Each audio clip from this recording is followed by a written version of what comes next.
Assalamualaikum warahmatullahi wabarakatuh. Bismillahirrahmanirrahim. Alhamdulillahi rabbil alamin.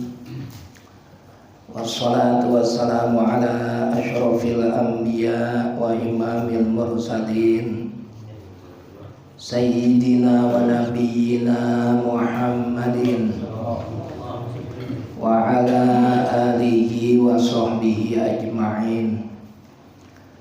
Amma ba'd. Yang saya muliakan seluruh orang tua,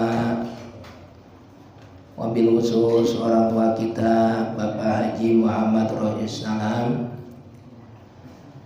yang saya hormati juga Ketua Dewan Kemakmuran Mushola Al-Falah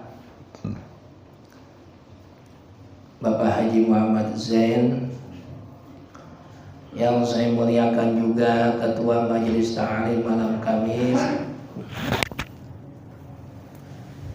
Anda Haji Muhammad Sawan, pengurus RW, pengurus RT, juga yang saya hormati Kanda Haji Muslim dan semua jamaah, mudah-mudahan sehat, barokah, panjang umur, jauh dari penyakit, jauh dari bala, wabah, musibah, bencana, diberikan limpahan rahmat, nikmat oleh Allah Subhanahu wa taala. Mari kita mulai pengajian kita dengan membaca suratul Fatihah untuk orang tua kita semua yang sudah mendahului kita. Mudah-mudahan diampuni dosa-dosanya oleh Allah, diterima amal ibadahnya, dijadikan kuburnya Allah min riyadil jinan. Wabil khusus untuk Pak Haji Tahir bin Haji Amin, Wajah Siti binti Mahmud, Haji Muhammad Rasul bin Haji Muhammad Nur, dan semua jamaah Majelis Ta'lim malam Kamis, malam Rabu dulunya, yang sudah berpulang ke rahmatullah. Mudah-mudahan diampuni dosa-dosanya oleh Allah Subhanahu wa taala. Al-Fatihah.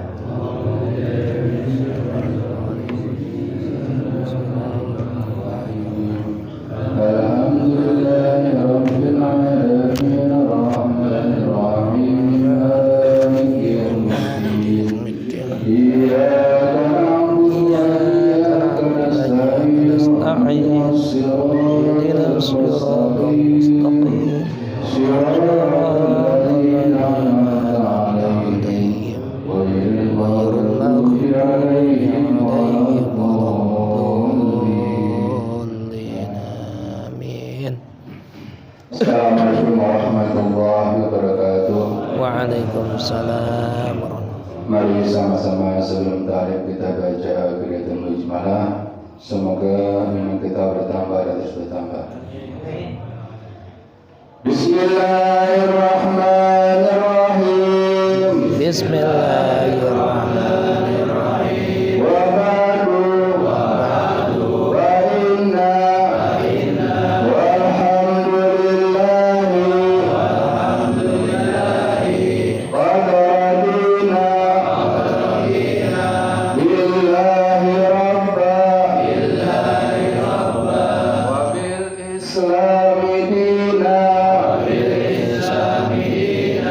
Wa bi Muhammad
pegang semuanya.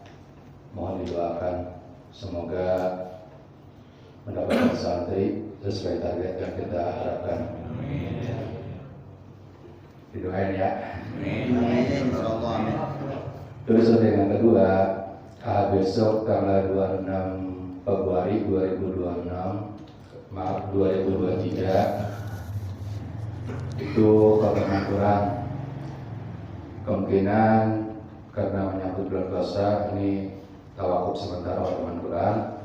Jadi saya mohon kepada semua jamaah mushola al-falah dapat hadir di pondok pesantren Al Bayan. Nanti kita sama-sama ikut majelis khotbah Quran.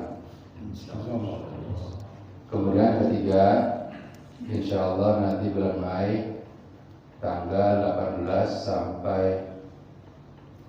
21 kita mengadakan kembali ziarah Wali Songo. Biasanya kita Mbah dan Bangkalan, namun insya Allah pada tahun ini kita ke Habib Soleh Tanggul Jember, kemudian ke Mbah Hamid Pasuruan, terus ke Mbah Hashim Asy'ari atau Gus Dur karena makamnya satu jadi satu itu beliau di Jombang. Terakhir kita di Syekh Sakuro Pekalongan. Bagi yang ingin ikut silakan daftar pada saya atau buat guru, silakan ke Bapak Pak Bali. Semoga ikut kembali. Desa Susian, Assalamualaikum warahmatullahi wabarakatuh. Waalaikumsalam warahmatullahi wabarakatuh.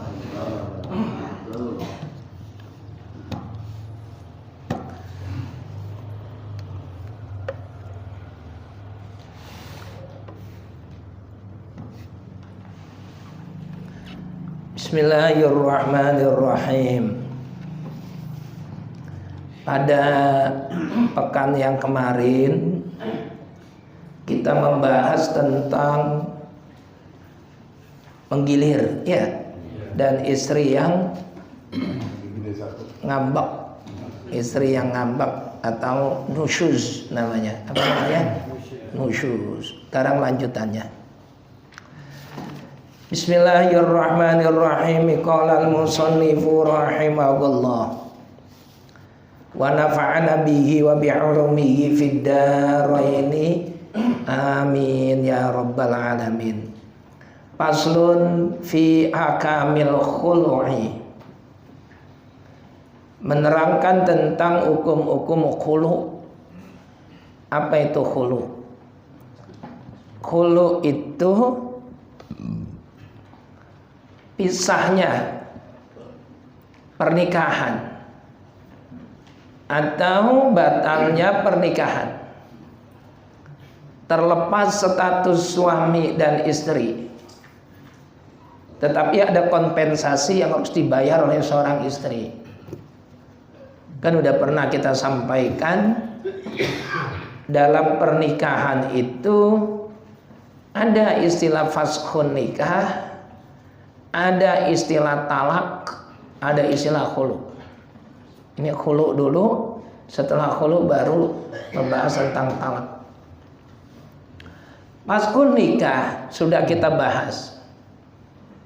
Itu rusaknya pernikahan atau batalnya pernikahan karena di antara istri atau suami itu ada 5 cacat. Masih ingat ya? Nah, kalau khulu itu hak prerogatif istri. Istri menggugat atau mengajukan khulu. Bang, ceraiin saya, abang minta berapa duit? Tuh.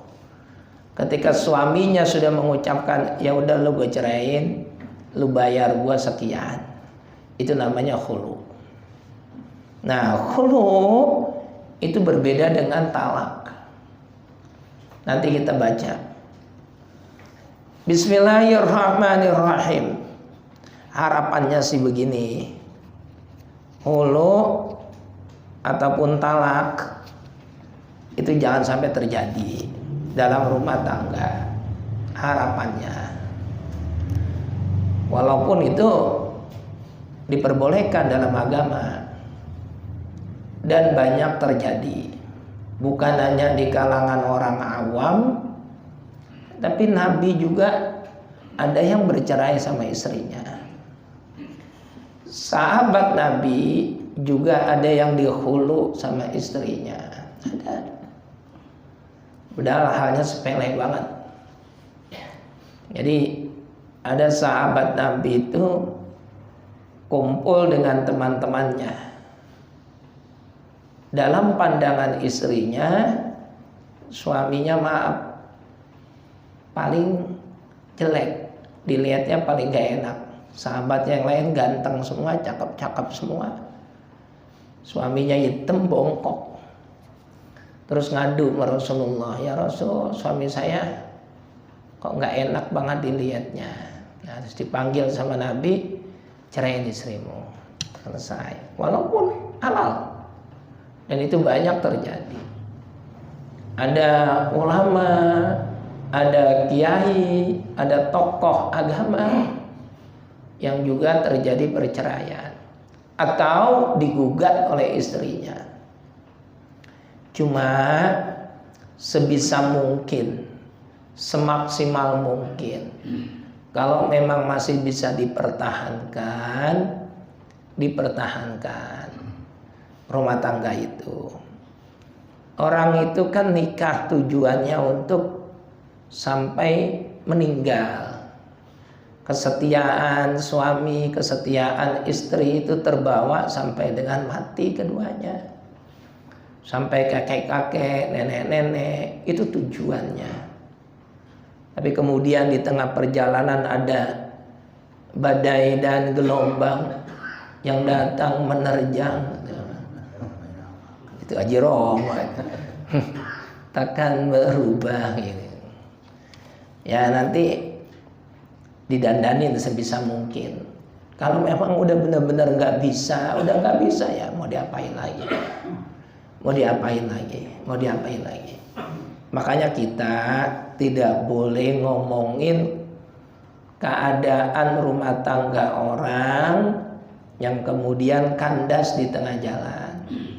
Karena hal itu bisa terjadi kepada siapapun. Bisa terjadi, tidak menutup kemungkinan terjadi pada kita. Nauzubillah min zalik. Nauzubillah. Bismillahirrahmanirrahim. Wajiha bidomil kha'i. Kalimat khulu itu di doma khoknya. Khu al-mu'jamati yang memiliki titik satu. Kha bukan ha. Mushtaqun minal khal'i. Diambil dari kata-kata khal'un. Bifathiha, di fathah khoknya. Khal'un menjadi khulu. Apa definisi daripada khulu? An-naz'u menurut logat artinya copot, putus. Nah, putus pernikahannya, copot ikatan pernikahannya. Wa syar'an, menurut syariat agama, yang dimaksud dengan khulu adalah furqatun bi'iwadin. Furqah, perpisahan. Bi'iwadin maksudin, dengan adanya iwad. Iwad itu kompensasi, ganti yang diberikan kepada istri, maksudatin dan juga dikehendaki oleh suami itu. Memang suaminya juga mau. Ya udah gue ceraiin lo, tapi lo bayar gue sekian. Itu namanya khulu.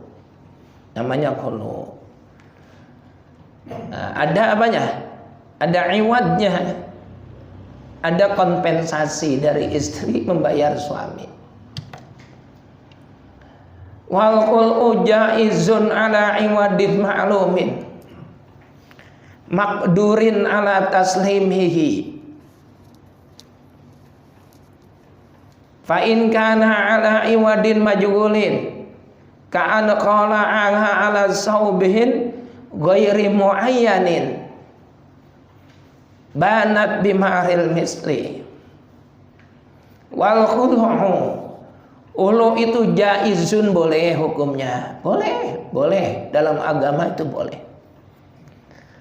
Tetapi ala iwadihin, perempuan yang minta dikhulu oleh suaminya itu harus membayar iwad, membayar ganti rugi, maklumin yang diketahui nilainya, diketahui jumlahnya berapa. Dan iwadnya itu makdurin, bisa diserahkan, ala taslimihi, dalam keadaan aman, diserahkan. Contoh, saya udah nggak tahan bang, rumah tangga sama abang udah, ceraiin saya aja, abang minta bayar berapa? Terus suaminya, ya udah kalau mau lo begitu, bayar gua 5 juta, gua ceraiin. Nah, ketika perempuan itu mengeluarkan 5 juta itu namanya maklumin, sesuatu yang diketahui nominalnya 5 juta. Makdurin ala taslimihi, dan bisa diserahkan 5 juta itu. 5 jutanya ada, bisa diserahkan. Itu disebut khulu. Dan khulu itu berbeda dengan talak. Kalau talak, suami ada kesempatan balik lagi sama istri. Tapi kalau khulu, tidak ada kesempatan balik lagi, kecuali ada nikah yang baru. Ada nikah yang baru. Wal khulu sahihu, khulu yang sahih, tamallaka bihi al mar'atu nafsaha, maka istri secara mutlak terputus dari suaminya, terbebas dari suaminya, dan diri daripada istri itu milik dirinya sendiri. Kalau istri kan milik suami, mau izin, mau ke pasar harus izin suami, mau kondangan harus izin suami, mau jalan-jalan ke Tanah Abang harus izin suami, mau nongkrong sama teman-temannya harus izin suami. Ketika sudah terjadi khulu, itu sudah tidak perlu lagi dia izin mau kemana, karena sudah terbebas dari suaminya. Kalau talak roj'i itu enggak, istri statusnya masih istrinya suaminya. Kalau talak roj'i, itu talak yang suami bisa balik lagi sama istri. Contoh, saya cerahin kamu, nah itu kan 1 kali, itu statusnya masih istrinya, masih wajib dikasih nafkah. Dapat seminggu mikir, kagak enak juga, kagak ada bini ya, lagian kesian bocah. Udah neng, kita balik lagi aja. Nah itu balik lagi, nggak perlu ada nikah, nggak perlu ada nikah baru, tidak perlu ada nikah baru. Dan istri itu harus mau, karena memang istrinya, statusnya masih istrinya. Kalau dia tidak mau, ya nanti akhirnya masa iddahnya berakhir, tapi statusnya masih istrinya. Kalau hulu ketika sudah diterima oleh suami, ya sudah, kamu saya cerain dengan kompensasi uang sekian, dibayar sama perempuannya itu uang sekian, itu menutup suami untuk rujuk kepada istrinya. Oleh karena itu fala raja'ata lahu, suami tidak bisa rujuk lagi kepada istri, alaiha ala zaujah, illa binikain jadidin, illa binikain jadidin, kecuali adanya nikah yang baru. Nikah lagi, dah habis khulu, pengen balik lagi, ya harus nikah baru. Kalau nikah baru harus ada wali lagi, harus ada saksi lagi, harus ada apa? Mas kawin lagi, harus ada mas kawin lagi. Tapi kalau talak nggak ada gitu-gituan. 1 hari, 2 hari, seminggu, 1 bulan mikir, neng kita rujuk, ya sudah rujuk lagi. Kecuali kalau sudah 3 kali cerai. Kalau udah 3 kali cerai itu nggak bisa suami rujuk lagi sama istri, nggak bisa. Kalau suami pengen rujuk sama istri yang sudah dicerai 3 kali, itu harus ada muhallil. Dalam Al-Quran, at-tolaqu marratan, tolak itu hanya diberikan kesempatan 2 kali doang. Kalau sampai terjadi 3 kali, maka menutup harapan suami dan istri bisa rujuk. Dia nggak bisa lagi. Istri harus menikah dengan laki-laki lain dan harus disetubui sama laki-laki lain itu, laki yang baru. Habis disetubuin, lakinya mati, laki yang barunya. Nah, nunggu masa iddah. Masa iddahnya berapa? 4 bulan 10 hari. Karena meninggal. Kalau cerai hidup 3 bulan. Nah, alhamdulillah masih ingat. Nah, kalau begitu baru laki yang lama bisa balik lagi. Ada yang rekayasa hukum. Karena dia udah 3 kali nyerahin bininya, dia pengen balik lagi, kan udah kagak boleh. Akhirnya dia nyewa orang. Lu pura-pura ya kawin sama bini gue ya, pakai sekali aja. Habis pakai sekali ntar lu ceraiin. Ntar masa iddahnya habis gue biar bisa nikah lagi sama bini lu, sama bini gue. Ya udah dibayar mahal. Begitu udah selesai kok kagak dicerai-cerain. Nah, bini lu cakep, enak lagi. Udah rugi duit, rugi segala-galanya. Makanya jangan. Nauzubillah min. Ya, udah rugi duit, nyogok. Udah disogok kagak mau lagi dia nyerain. Tapi kan second juga masih orisinil dia. Mobil emang. Illa binikain jadidin, kecuali dengan adanya nikah yang baru. Wa yajuzu, dan boleh sah al-khulu'u fit-tu'ri wal haidhi, baik istri dalam keadaan suci ataupun istri dalam keadaan haid. Boleh saja. Boleh, nggak apa-apa. Wala yakunu haraman, dan tidak ada hukum haram. Baik istri sedang suci ataupun sedang haid. Wala yu'aku al-muqtali'atu at-talaqah bi khilafir raj'iyyati fayalhaquha. Dan perempuan yang sudah dikhulu, istri yang sudah dikhulu nggak bisa diceraikan. Karena status khulu itu sudah jelas cerai. Bahkan suaminya tidak bisa balik lagi sama istri. Maka ketika perempuan yang sedang dikhulu, nggak bisa suami terus ngomong lagi, udah gue ceraiin lu. Nah emang udah dikhulu lagi ngomong cerai. Berbeda dengan talak raj'i. Talak raj'i itu kan talak yang memberikan kesempatan suami istri rujuk lagi. Raj'i, rujuk, ceraiin. Nauzubillah min dzalik, ini contoh doang. Udah lu gue ceraiin, cerai. Seminggu 2 minggu makin marah, makin panas berantemnya.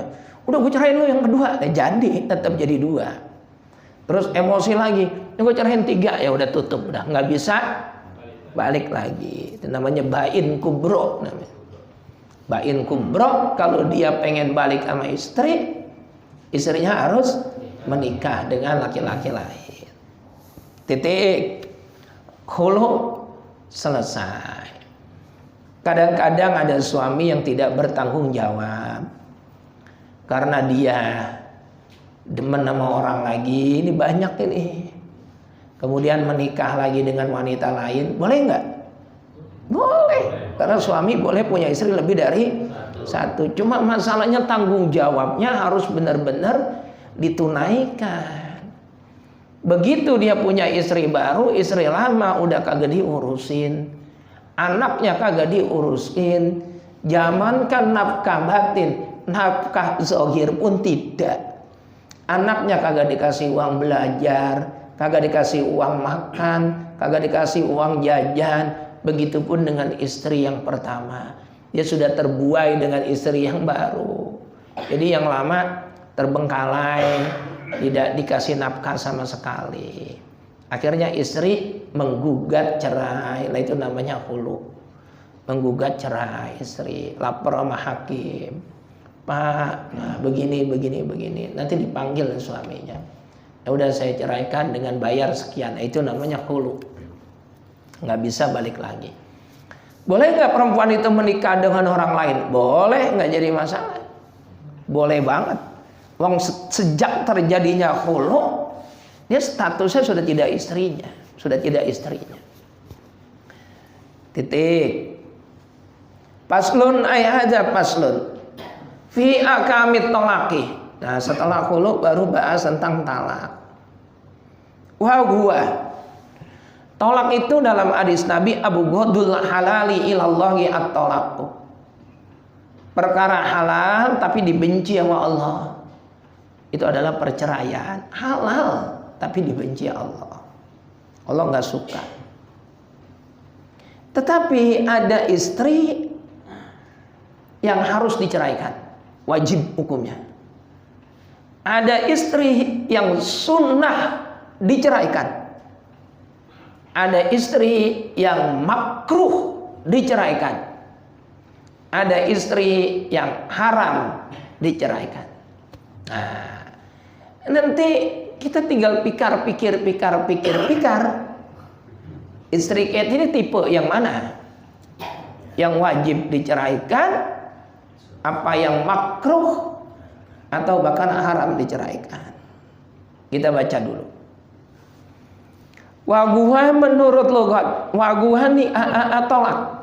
Logatan ing dalam cara logate alul qaidi ku ngudari ikatan, ngudari tali. Ikatan diikat dengan kuat, kita copotin ikatannya itu. Halul qaidi, mencopot ikatan. Ikatan pernikahan dicopot, melepas ikatan, itu namanya cerai menurut lughat.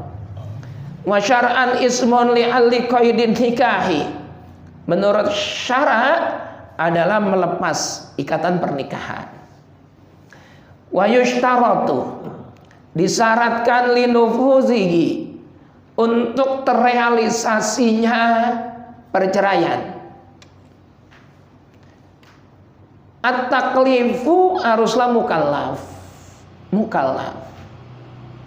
Wal ikhtiyaru, dan maunya sendiri. Apa itu mukallaf? Mukallaf itu orang yang sudah ketatrapan hukum, udah dewasa. Orang wanita dewasa, usia 17 tahun, 18 tahun. Kawin, suaminya baru 8 tahun. Itu berarti belum apa? Mukallaf. Terus anak 8 tahun yang merupakan suaminya ngucapin, saya cerai kamu. Nah, itu belum mukallaf. Perceraiannya belum terjadi karena suaminya belum mukallaf. Dipomong dulu. Kan jarang itu. Tapi kalau suaminya dewasa, istrinya anak-anak banyak. Rasulullah sendiri menikah dengan Sayyidah Aisyah wa fi riwayatin. Aisyah itu usianya baru 9 tahun. Baru 9 tahun. Tapi orang Arab kan 9 tahun udah gede. Tapi kalau laki-laki usia 9 tahun menikah dengan wanita usia 19 tahun kayaknya jarang sekali. Andai kata itu terjadi, kemudian laki-laki yang statusnya sebagai suami mengucapkan talak, itu belum terjadi. Apa sebabnya? Karena belum mukallaf, belum balik. Paham ya? Yang kedua, wal ikhtiyaru, maunya sendiri. Ikhtiar itu lawannya mukroh. Mukroh itu artinya dipaksa. Ceraiin gak istrimu? Kalau enggak saya potong di kuping kamu. Ya udah saya ceraiin. Nah, itu bagaimana? Nanti ada pembahasannya. Nanti ada. Ceraiin gak istrimu? Kalau enggak diceraiin saya bunuh kamu. Nah, itu ada pembahasannya. Enggak langsung kagak jadi cerai. Kagak langsung jadi cerai. Ada pembahasannya nanti di belakang. Tapi syarat orang yang memaksa itu harus lebih kuat daripada yang dipaksa. Kalau yang memaksa itu lebih ringkih, lebih lemah daripada yang dipaksa, itu tidak terjadi. Pemaksaan itu tidak sah. Bapak-bapak dipaksa sama anak kelas 6. Ayo Pak, cari nggak istrinya Pak? Kalau kagak saya bunuh, keplak aja palanya. Nah, itu tidak terjadi perceraian. Tidak terjadi pemaksaan. Karena yang memaksa di bawah yang dipaksa. Nah, ada beberapa hal yang kalau dalam status paksaan itu ditoleransi oleh agama. La ikraha fiddin, tidak ada paksaan dalam beragama. Hal-hal lainnya kalau dipaksa itu ditoleransi, kecuali malah berzina. Dipaksa orang suruh berzina. Ayo kamu zinain tuh perempuan itu. Kalau enggak kamu saya bunuh. Dizinain tapi barangnya bangun. Bangun gepok lagi. Nah itu emang mau begitu. Itu tetap dosa walaupun statusnya dipaksa. Itu tetap berdosa. Berat, tetap berdosa. Karena orang dipaksa kayak apapun, kalau dia tidak punya hasrat, itu tidak akan pernah intishar, tidak akan pernah ereksi. Nenek-nenek usianya 99 tahun disuruh perkosa, bagaimana gak bakalan bangun? Lah kenapa sama yang gadis sama yang cakep kok bangun? Berarti emang ada hasrat. Walaupun dipaksa, itu tetap berdosa, tetap berdosa. Terjadi ceritanya fi qissati Abi Syahmah. Abi Syahmah itu siapa?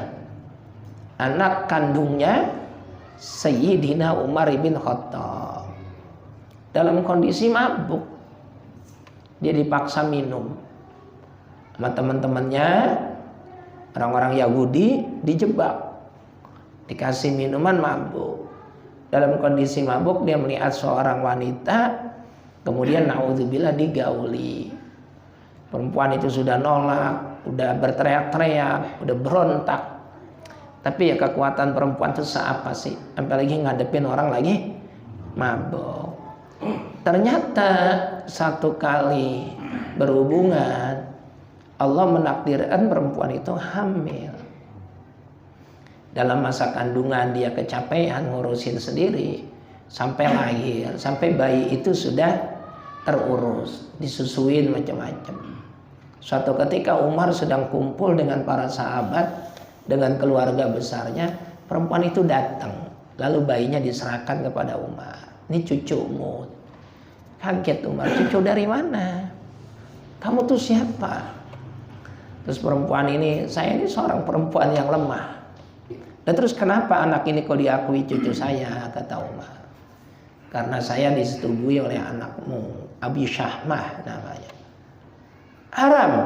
Haram untuknya, tapi tidak haram untuk saya. Kaget kan Umar. Kok bisa terjadi? Ya karena saya diperkosa. Saya sudah berontak, saya sudah menjerit, saya sudah melawan. Tapi apa daya, kekuatan saya tidak sebanding dengan hasratnya anak Umar. Dipanggil anaknya, ditanya sama Umar. Ternyata ngaku, memang iya betul.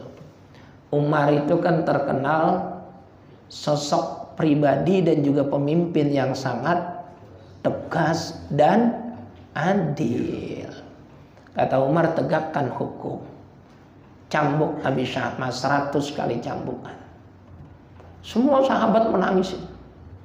Cambuk. Setiap kali 10 cambukan, Al-Gojonya ngasoh. Ngasoh itu bukan memberikan kesempatan Abi Syahmah, tapi memberikan kesempatan kepada Al-Gojo agar tenaganya makin gede.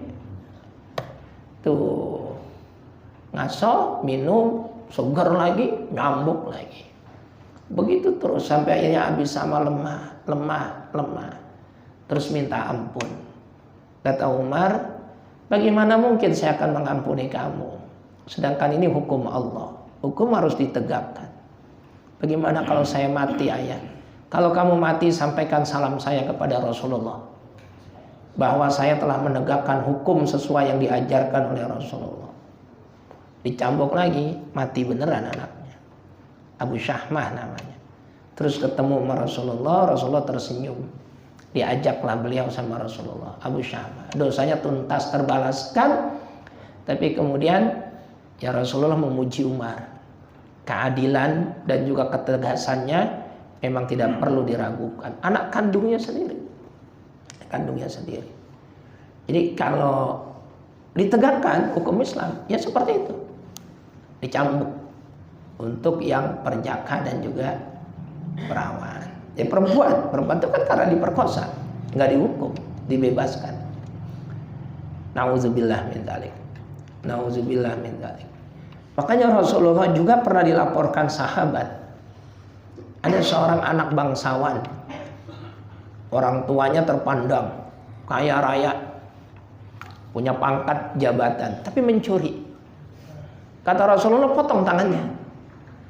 Terus para sahabat bukan protes, tetapi minta keringanan. Ya Rasulullah, dia anaknya si Anu, dia marganya terkenal, terpandang, jabatannya tinggi, orang kaya. Terus Rasulullah godop, marah. Kata Rasulullah, sungguh kehancuran umat-umat terdahulu adalah menegakkan hukum yang tidak adil. Kalau orang-orang lemah melanggar hukum, maka hukum ditegakkan dengan setegak-tegaknya. Tapi kalau orang kuat yang melanggar hukum, maka hukum itu bisa dinegosiasikan, hukum itu bisa diabaikan. Terus Nabi kita bersumpah, walladzi nafsi Muhammadin biyadihi, demi Allah, kata Nabi kita, lau anna Fatimah binta Muhammadin saraqat, andaikan Fatimah anak kandungku itu mencuri, laqata'tu yadaha, pasti saya potong tangannya, kata Nabi. Potong tangannya. Jangan lagi anak siapapun, anak saya mencuri, saya potong tangannya, kata Nabi. Potong tangannya, tegakkan hukum. Dipotong tangannya. Nabi adil benar-benar adil. Oh, kita kan enggak, sekarang enggak ya. Apa namanya? Hukum tajam ke bawah tapi tumpul ke atas. Nah, terus kemudian ada street justice. You know what is street justice? Hukum jalanan. Karena merasa tidak ada keadilan. Na'udzubillah min dzalik. Ya kita lah yang memproteksi diri kita sendiri. Kalau kita tidak ingin terkena hukum, berusaha semaksimal mungkin untuk menjaga diri kita. Jangan sampai terkena hukum. Jangan sampai terkena hukum. Ya, kalau kemudian di dunia terbebas, di akhirat kan nggak bakal terbebas. Dalam ayat Quran, alaihissallahu bi ahkamil hakimin. Allah tuh hakim yang paling adil. Siapa yang bisa nyuap Allah? Siapa yang bisa mengintimidasi Allah? Siapa bisa yang bisa mengintervensi Allah? Keputusan Allah kok diintervensi, Allah kok diancam-ancam? Gak bisa. Watolaku, tolak itu dorbani ada dua. Sore'un wa kinayatun, yang pertama dengan secara nyata jelas, wong Jawa ceto. Wa kinayatun, dan kinayah. Kinayah ya lawannya ceto, jadi samar. Fasorihu, definisi tolak secara sorih, secara jelas, gamblang, bahasa Betawinya danta. Kalau bahasa Jawanya ceto welo-welo. Malah yatamilu ghairat talaqi, adalah ucapan yang tidak terkait dengan lainnya kecuali memang tolak. Udah, emang danta banget emang ucapannya tolak, mau diapain lagi? Jadi tidak mencangkup ucapan lain. Enggak udah ditafsirkan apa, emang ucapannya itu. Wal kinayatu, sedangkan kinayah atau sindiran, ma itu ucapan tak tamilu ghairahu, yang bisa memungkinkan hal yang lainnya. Bisa memungkinkan, bukan tolak, bukan. Wa qala walau talaffazu az-zawju bis-sarihi wa qala lam urid bihi at-talaqa lam yuqbal. Oleh karena itu, andaikan ada seorang suami mengucapkan kalimat tolak dengan jelas, dengan danta, saya cerai kamu, bahasanya kan jelas banget itu cerai. Terus kemudian dia ngomong begini, sebenarnya saya nggak ada niat mau nyerahin, nggak bisa, lam yuqbal. Ucapannya itu tidak bisa dibenarkan, karena ucapannya nggak bisa ditafsirin lagi, udah danta banget. Yang saya maksud bukan tolak, bukan, saya cuma main-main, nggak bisa, karena ucapanmu ucapan yang tidak bisa dialihkan ke hal lainnya. Ucapannya danta banget, itu tolak. Paham? Jelas ya? Sedangkan kalau kinayah itu memungkinkan penafsiran yang lain. Apa contohnya? Sudah kamu pulang sono ke rumah bapakmu. Nah, kalau kinayah itu memerlukan niat. Jika suami mengucapkan sono pulang ke rumah bapakmu, niatnya menceraikan, jadilah cerai. Tapi kalau udah sono pulang ke rumah bapakmu, besok kalau balik bawa beras, bawa duit yang banyak, ayam 2, itu jelas bukan nyerahin kalau begitu. Itu justru nyuruh ngerampok di rumah bapaknya sendiri. Bukan nyerahin. Udah sono keluar. Lah keluar apa maksudnya? Yang beli rokok, yang beli apa kayak itu jelas bukan nyerahin, bukan. Tapi kalau ucapannya saya ceraikan kamu, itu sudah tidak memerlukan niat. Saya nggak ada niat nyerahin, nggak bisa. Ucapanmu jelas itu nih, udah ucapanmu jelas tolak, nggak bisa digeser ke hal lainnya. Gamblang, danta, istilah Jawane cetha welo-welo, nggak bisa lagi ditakwil dengan yang lainnya. Ya, wala yaftaqiru at-talaqu ilan niyati. Dan tolak itu dengan ucapan yang jelas, ucapan tolak, la yaftaqiru ilan niyati, tidak perlu niat, nggak ada niat-niatan, nggak ada. Kalau ucapannya cerai, ya udah cerai, udah nggak ada alasan, walaupun dia nggak niat nyerahin. Wa yustasna al-mukrahu. Nah, yang tadi kita katakan, orang yang dipaksa. Mengecualikan orang yang ucapannya jelas, saya ceraikan kamu, tapi dia kondisinya dalam keadaan dipaksa. Itu bagaimana? Fasari'u kinayatun, maka ucapan sorry, ucapan jelas, ucapan gamblang itu dinilai kinayah. Dinilai kinayah. Artinya innawa waqa'a wa illa fala. Dia dipaksa. Ayo, kamu ceraiin gak istrimu? Kalau kagak saya tembak kepalamu. Ini dia ngucapin, saya ceraikan kamu. Ini kan ucapannya gamblang apa enggak? Jelas apa enggak? Cuma karena dia dalam kondisi tekanan, dia sedang dipaksa, ucapan jelas itu menjadi kinayah. Arti kinayah begini, kalau ketika dia ngucapin, saya ceraikan kamu, dan dia niat menceraikan istrinya, maka terjadi perceraian. Kalau tadi kan dalam kondisi tidak dipaksa, kondisi wajar, saya ceraikan kamu, nggak perlu niat, itu udah jadi, paham? Tapi ketika dia dipaksa, kalau kamu nggak ceraikan, saya tembak palamu. Terus dia ngomong, ya udah saya ceraikan istri saya. Contoh begitu, itu kinayah. Artinya dia niat apa kagak? Kalau dia niat, saya niat, memang saya niat, ya jadi cerai. Tapi kalau dia kagak niat, karena dalam tekanan, ucapan itu tidak dianggap sebagai tolak, tidak dianggap cerai. Paham ya? Jelas ya? Wal kinayatu kullu lafzin ihtamala at-talaqa wa ghayruhu wa yaftakiru ila niyati. Sedangkan kinayah itu lapal yang mencakup cerai tapi juga mencakup yang lainnya. Ya itu tadi. Contohnya, sono pulang ke rumah bapakmu. Nah, itu kan bingung kita. Ini pulang apa ini ya? Cerai apa bukan? Kan gitu. Nah, itu perlu niat. Perlu niat dari yang mengucapkan. Kalau memang udah sono pulang ke rumah bapakmu, memang dia niatinnya nyerah, jadi cerai. Kalau dia nggak niatin sama sekali, ya tidak terjadi cerai. Faslun ayat faslun wan nisa'u fihi ay fit talaqi darbani wallahu a'lam bissawab. Udah isya sampai sini dulu. Mudah-mudahan ada barokah dan manfaat. Ada yang mau tanya? Silakan Bang Yemi. Ini cerita tentang pengalaman. Jadi istrinya ini minta cerai, tetapi si suaminya diam aja sampai dia melampirkan atau melaporkan ke kantor urusan agama. Nah setelah itu proses itu terjadi terus. Nah sampai karena panggilan selama 2 kali itu suaminya tidak datang, akhirnya akte cerai itu hadir.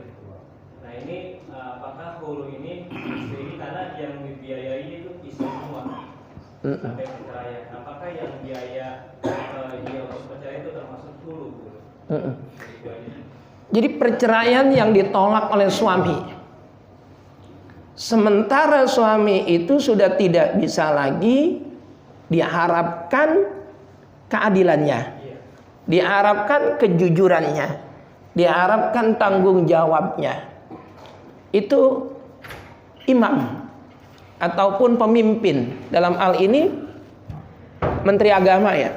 Menteri Agama yang punya bawaan penghulu itu berhak untuk memutuskan cerai. Berhak memutuskan cerai. Pemimpin ataupun pemerintah itu berhak memvonis terjadinya perselesaian antara akad nikah. Jadi nikahnya selesai. Itu diputuskan oleh imam atau pemimpin. Tapi kan nanti ditelaah dulu, dipelajarin dulu sama hakim. Dipelajarin dulu, ini kenapa kok perempuan ngotot banget pengen cerai. Tidak dinafkahi, suaminya KDRT, terus kemudian anak tidak diurusin, dan lain sebagainya, dan lain sebagainya. Memang sudah tidak diharapkan lagi baiknya udah. Nah, nanti pemimpin atau imam atau hakimnya akan memutuskan itu. Ya sudah, diputus. Itu boleh, nggak jadi masalah. Boleh, nggak jadi masalah, itu boleh. Jadi nggak harus suami itu. Nanti kalau itu tidak diputuskan oleh hakim, ada lanang yang nakal, digantung. Biarin aja, nggak bakal gue cerain sampai kapan, nggak bakalan. Tapi nggak dinafkahin, tidak dinafkahin, tapi tidak mau diceraikan, itu digantung, itu tidak boleh. Nah, disinilah pentingnya adanya hakim yang memutuskan gitu. Gitu Bang Emi ya. Jadi sah, diputuskan sama hakim itu sah. Nanti hulunya itu jatuhnya kemana? Ke negara. Jatuhnya ke negara. Iya. Nanti dibebankan. Kan kalau orang baca sigot ta'liq ada begitu tuh. Iya. Maka jatuhlah talak saya satu kepadanya, kan gitu. Dan saya berikan iwat tersebut untuk kepentingan agama Islam gitu. Kan gitu ya.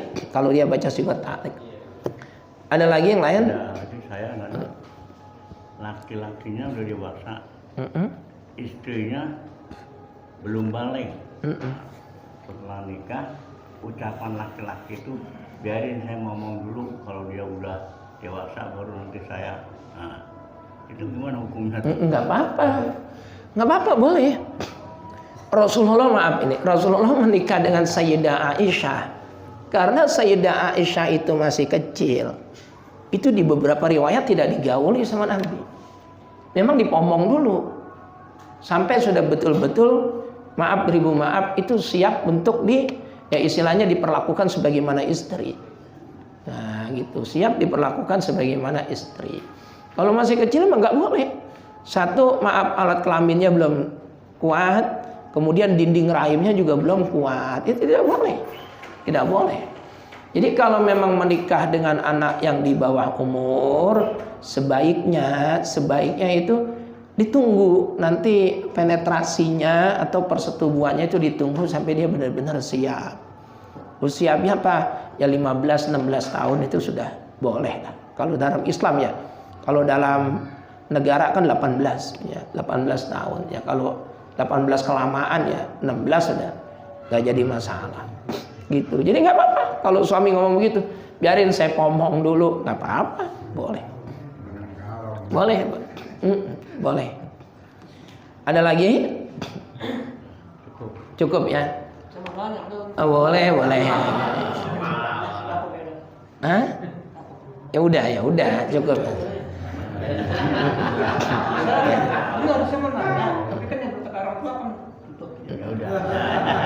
Bapak-bapak yang saya muliakan, benar kata Bang Haji Aziz, brosur itu brosur pondok kita. Jadi nomor 1 didoakan terutama orang tua. Yang kedua ya disebarkan, dari dipoto, disebarin ke teman-temannya. Dipoto, disebarin teman-teman. Mondok yuk. Nah, ini loh brosurnya gitu. Terutama teman-teman yang memiliki anak kelas 6. Anak yatim gratis. Kemudian ya kalau anak tidak mampu nanti dikomunikasikan ketidakmampuannya di mana. Insya Allah akan kita bantu dan kita subsidi. Insya Allah. Gitu ya Pak. Ya. Nah, baik. Al-Fatihah. Bismillahirrahmanirrahim. Iyyaka na'budu wa iyyaka nasta'in. Ihdinas siratal mustaqim.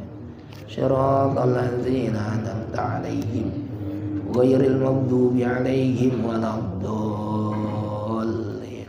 Amin wa fu'ana ya karim irhamna warham walidina. Allahumma bihaqqil Fatihah ikhtim lana wa liwalidina bis-sa'adah waj'alna bi husnil khatimah. Da'wahum biha subhanakallahumma wa tahiyyatuhum biha salam wa akhiru da'wahum alhamdulillahi rabbil alamin. Wassalamualaikum warahmatullahi wabarakatuh.